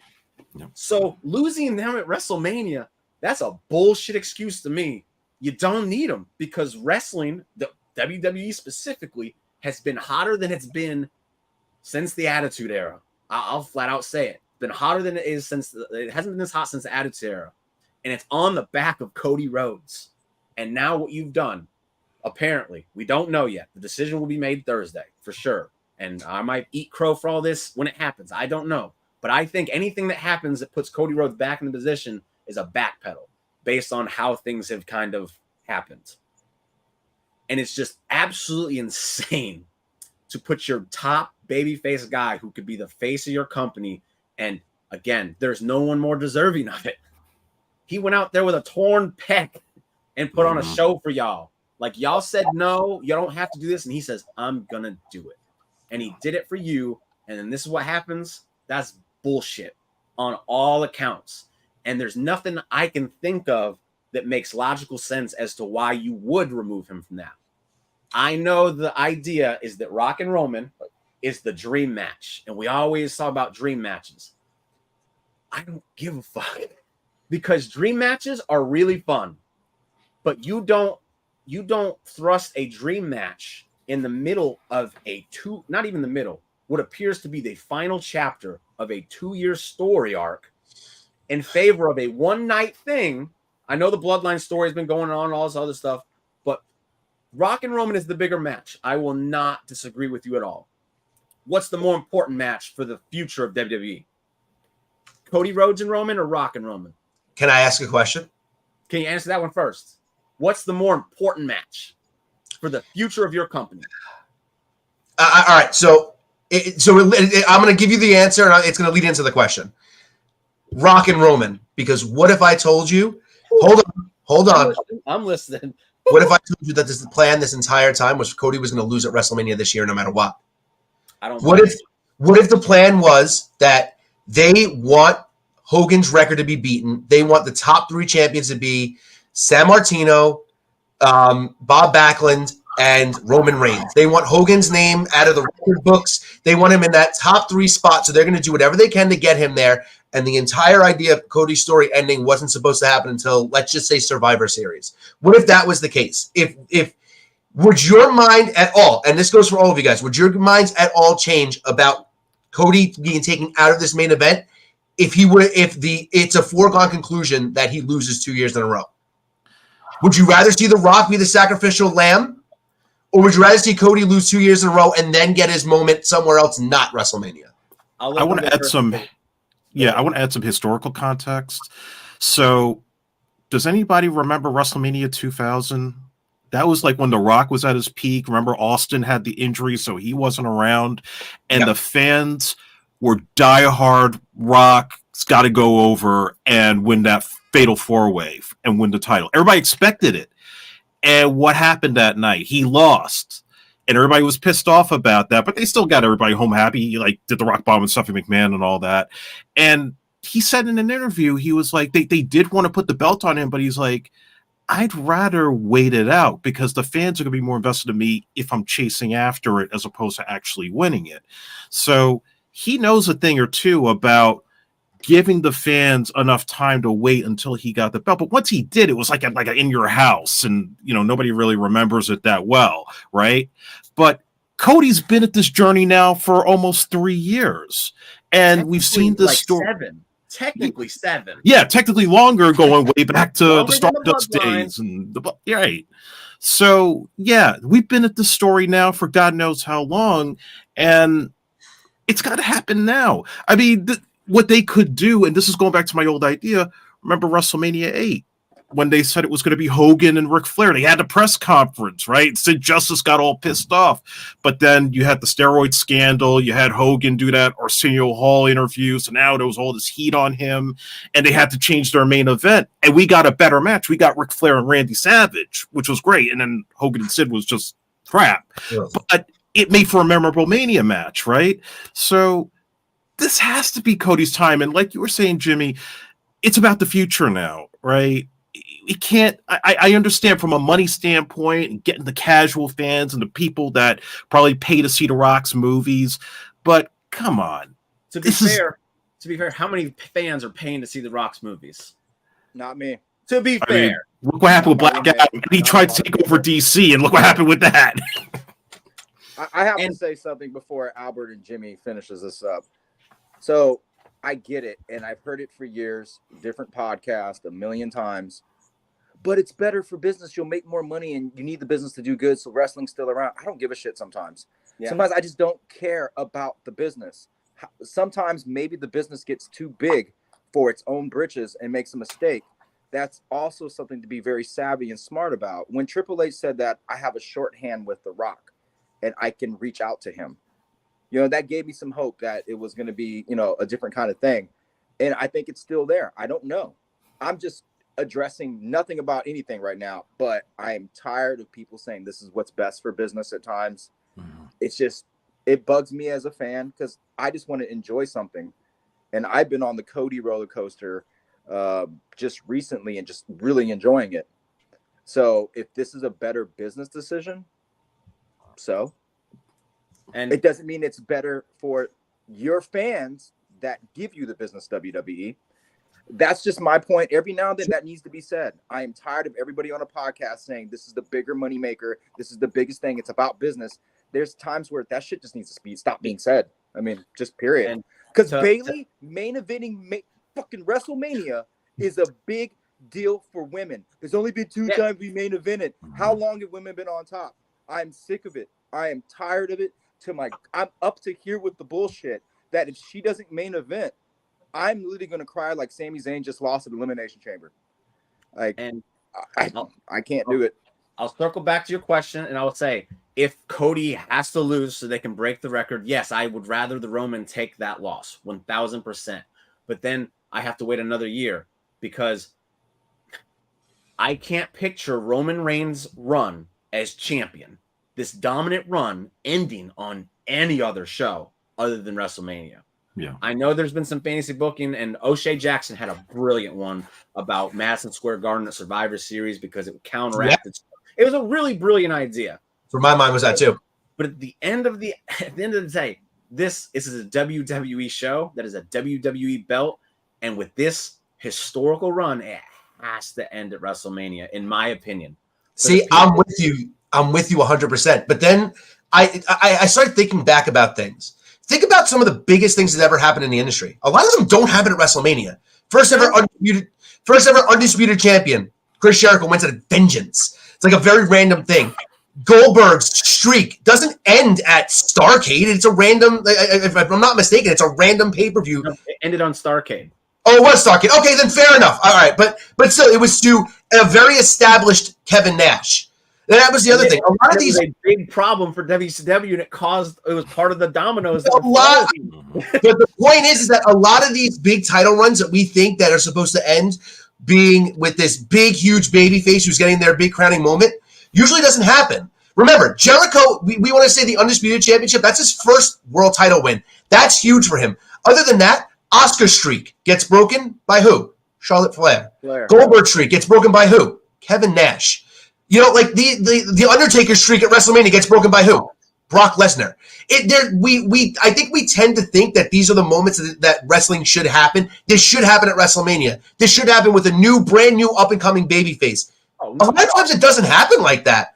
And I think that we're conditioned right now to expect that that's going to be what's going to happen all the time. And we inevitably don't think to ourselves like, wait, this doesn't happen all the time. Like, why do we think that this has to happen? The other big thing is that Roman and Rock can get added into this category of things that WWE doesn't do or didn't do when they had the opportunity. Kicking them out. Sting versus Undertaker. Batista versus Brock. Austin Hogan. And we mentioned it before. Flair and Hogan, from in 92. These are matches that people were clamoring for that WWE never delivered on. And people have not let WWE, down about not giving that to them. We can add Rock and Roman to that because if it doesn't happen right now, it's just another one.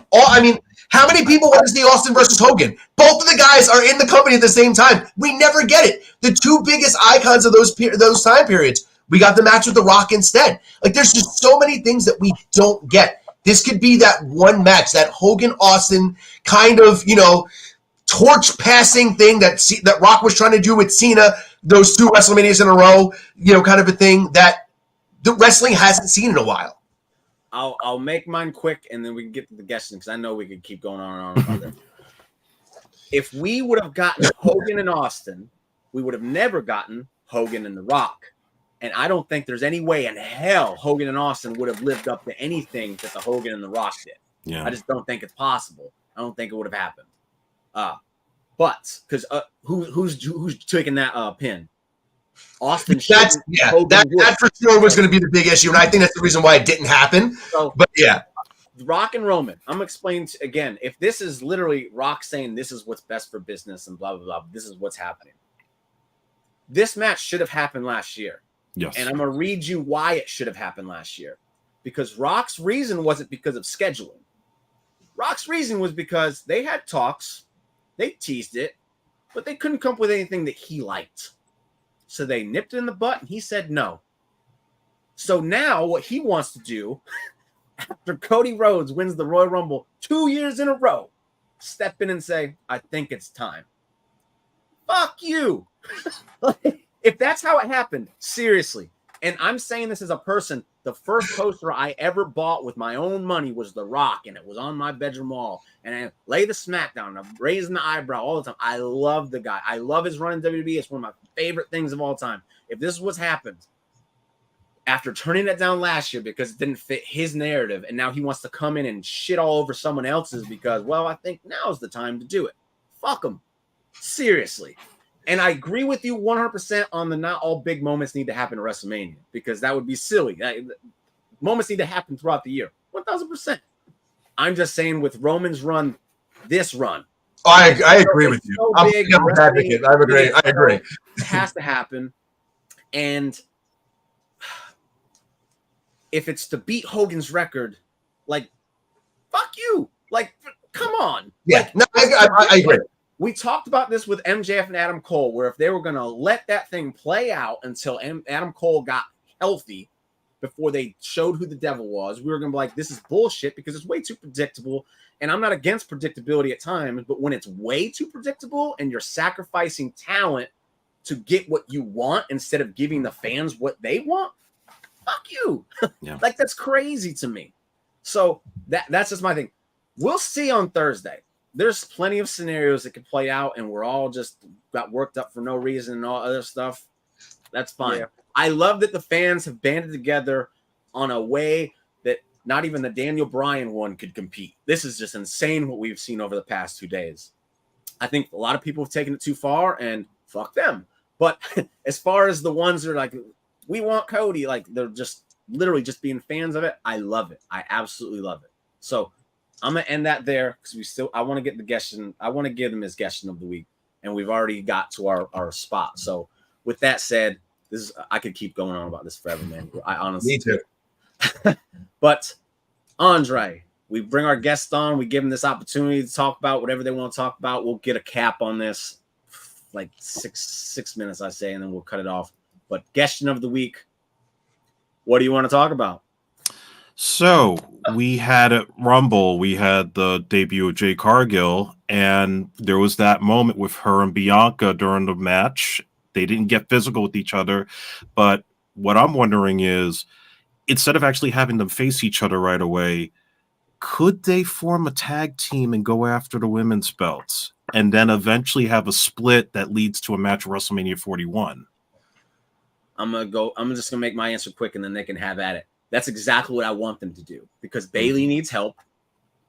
There's history between her and Bianca. They've been foes, but you know, Bianca's the super baby face. She'll come in to back Bayley up. Her and Jade Cargill being crowned tag champions over the Kabuki Wars at WrestleMania is a great moment to introduce Jade Cargill at her first WrestleMania, and that's how I do it. So yeah.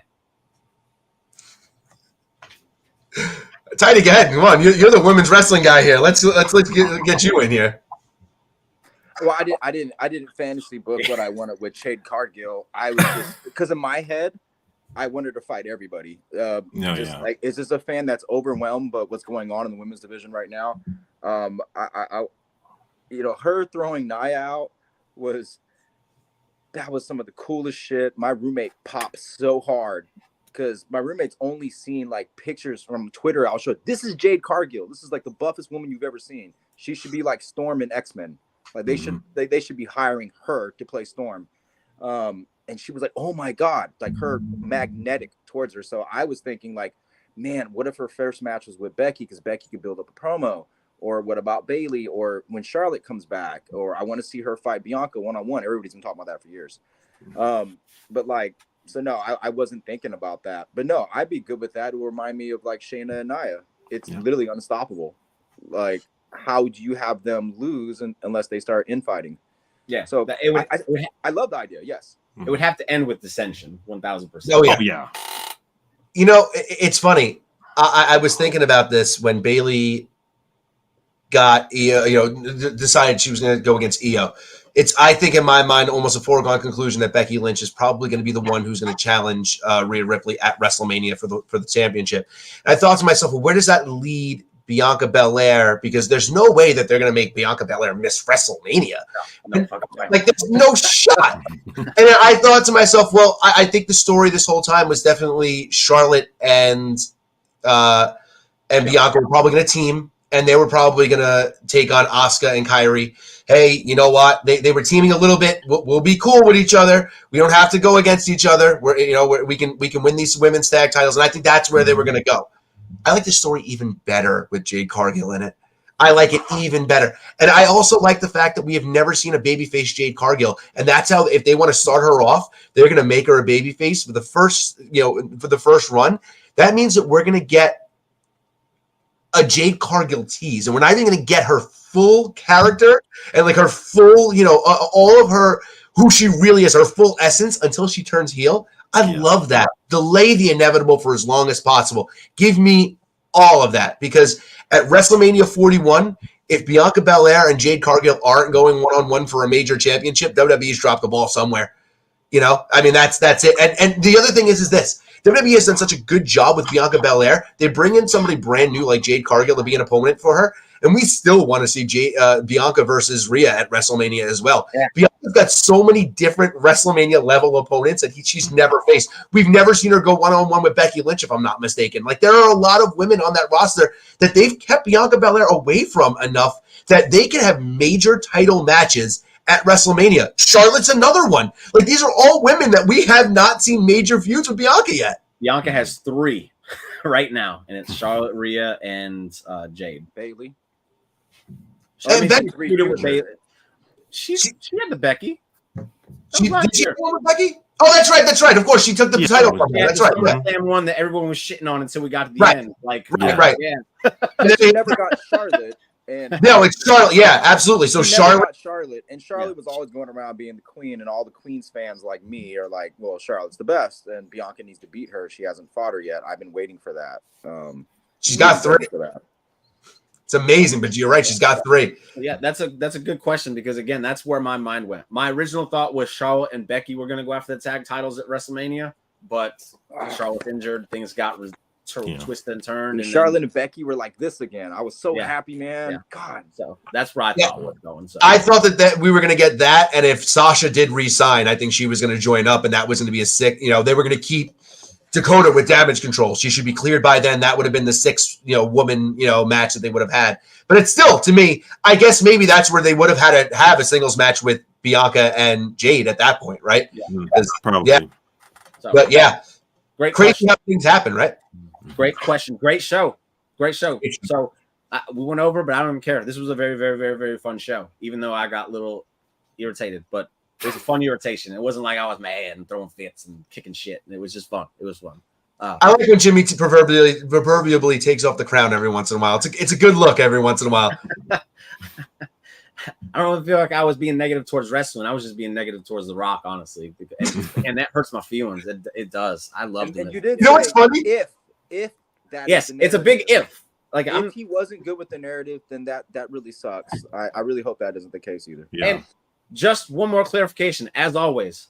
Prove me wrong. Make me eat my word. I'll sit here and say I was wrong. Like, as of right now, I was wrong about Cody winning at WrestleMania that I sit here and said for literally 14 straight months. Like, it was going to happen at WrestleMania 4. It's going to happen at WrestleMania 4. It's going to happen at WrestleMania 40. And now it looks like it might not. So if that happens, I was wrong. And piss on me for that. But one more thing, because you brought it up. At Philly is where Rock lifted Roman's hand and tried to crown him as the guy. How sweet would it be if it was Rock that raised Cody's arm at WrestleMania in Philadelphia, the same spot, to say, I got it right this time. Yeah. Like, that's a beautiful full circle moment there. But this time of show, plug your stuff, say your goodbyes. We'll start off with Andre because you are the guest of honor, and you always go first in this situation. So if you got somewhere you want to tell these people they can find you, you want to say your goodbyes, here's your opportunity. Well, you can follow me on Twitter X and Instagram at AJEPYX. I also have a couple of I'm an independent filmmaker, so I have a couple of movies on Amazon Prime and Tubi. Vendetta Games, if you look it up on Tubi, it's up there. So, yeah, that's where you find me. Nice. I'm going to go check it out. Vendetta Games on Tubi right there, everybody. Is that how you spell it, right? That's correct. There's no funny spelling. That's the normal spelling. No, that's it. You got it. On point. There you go, everybody. Check it out. Andre, thank you for joining us, man. It was very fun to have you. Yes, Heidi, your goodbyes. Get that shit out of here. He's muted. I was He's gonna say muted. that I He's bought some booted. slack. Charlotte did beat Asuka at WrestleMania. I wasn't sure if Albert was saying not everything She ended did. at WrestleMania, but that was a place where a She streak absolutely was did. ended. I'm okay with Hey. Roman's streak ending at WrestleMania. I kind of want it. But yeah, I don't really have much to say, but I hope everybody's getting through the weather okay, because the storm that just hit me sucked ass, and it's rolling east into the rest of America. Shit sucked. That's I'm used to him. I'm used to You're Florida, yeah. So him. Albert, let him know what it is. I just want to throw out the most ironic thing out of this whole situation. I'm not the biggest rock fan in the world either. I just want to throw that out there. I'm really not. Andre knows. I'm not. I was never really the biggest rock guy out there either. How I always dare liked you. The Rock, but I never loved him. Since he's come back, I feel like it's the same thing for John Cena. You get the affinity for people after they've been gone for a while. So his returns and stuff that I've always popped, but I'm still not the biggest rock guy. Just throwing that out there. I just think that's the most ironic part of this whole thing. But anyway, every week Jimmy just says, go watch the Slam Sessions, and that's what you should do. New video was put up on Thursday. There'll be a new one up there tomorrow too. So check it out. We got, by the way, these next 2 episodes are going to be good. The next 3 after that, complete bangers. I got some amazing stuff in, guys. Can't wait for you to see it. His Slam Sessions is all about some figures, and I was at an indie show last night, and one of the indie wrestlers was just selling some like crazy awesome stuff. And I showed you the Matt Cardona one, but there was also the El Generico one, baby. Whoa! $5. That's awesome. In a very long time. It was very, very. That's crazy because El Generico hasn't been alive for years. I mean, that's. Oh, did I show you this? Whoa! That's what I I'm had to get them. I had to. They're Complete so good. LGNs. Yeah. So good. Look, you can say anything you guys want. I usually don't talk figures on here. Major Wrestling Figure Podcast, when they put out product, it's perfect. It's absolutely perfect, man. Speaking of Major Wrestling, there's the man right there, Matt Cardona, baby. Love it. Absolutely love I'm it. gonna go watch Vengeance Day. She just posted that up there. It was fire. Yes, fire. I saw the first match, and I saw the first match and the beginning of the second match. So I'll probably turn that on when I go to bed. See what I can get, how far I can get. See how long I can watch before my girlfriend gets home. So before I say my goodbyes and all that, I just want to add one more thing about The Rock. Just because I'm talking all this nonsense doesn't mean I'm there at WrestleMania. When I hear if you smell what The Rock is cooking hit, I'm still gonna pop and go crazy. Oh, yeah. I'm not the fan that's gonna be like, just because I'm mad now. I'm not gonna hold the Die Rocky Die sign up like I said it was. It's a joke, everybody. I'm going to pop because I've never seen the guy, and he was a big part of my childhood. So I will love it. But man, I'm not happy in the moment, and that's all it is. But as far as next week, we will not be on Sunday night because the Super Bowl is on, and I don't like to counter program. I just don't like to do it. I did it for NXT because I feel like that's a next day watch anyway. But I don't ever counter program AEW because I don't want to make certain people mad. Tony Khan, I know he doesn't like it when it happens, and I don't want to piss off the Swifties. So I'm not going to have the show next week. We are planning on doing it on another day. And we're going to be talking about the Women's Elimination Chamber. So if you're checking out for that, stay tuned to the Twitter page for Positively Awesome Wrestling, and we'll give you the time and date and all of that. And we'll be glad to talk about that one because, again, it's women's wrestling. We love it. And we love the Elimination Chamber. So stay tuned for that. And as always, thank you for tuning in. Thank you for watching. Thank you one more time, Andre, for being here. It was a fantastic show. I really enjoyed tonight's show. I needed it too. This was fun. I've been sick all week, so this was a really good way to end it. And with that, don't forget, everybody, just enjoy wrestling, and we will see you next time. Deuces.